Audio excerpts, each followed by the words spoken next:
Bali, eto nga pala yung gamit naming wifi sa bahay. Bali, 649 pesos nga pala yung minamantli namin. Unlimited internet na nga pala to mga kuys. Bali, 10 gadgets ngayon nakakonect dito. Bali, dito na nga rin pala ako nag-upload ng mga videos ko. At kung usapang online games, kayang-kaya rin nito. Mobile Legends at Roblox, kayang-kaya nga nito.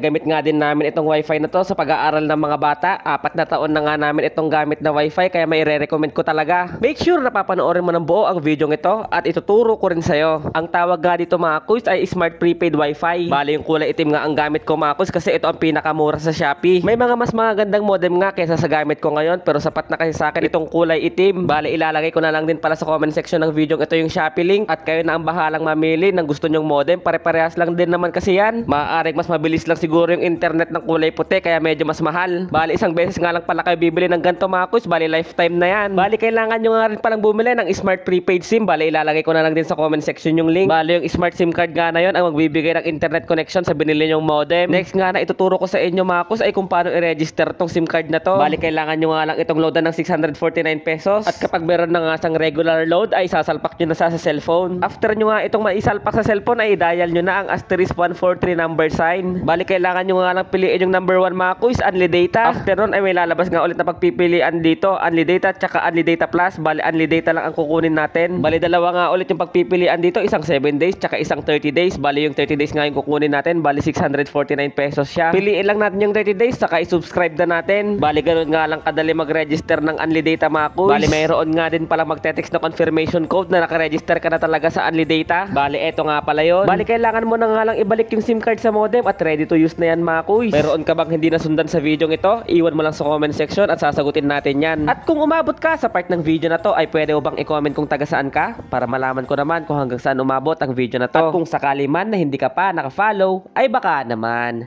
See you next video mga kuys!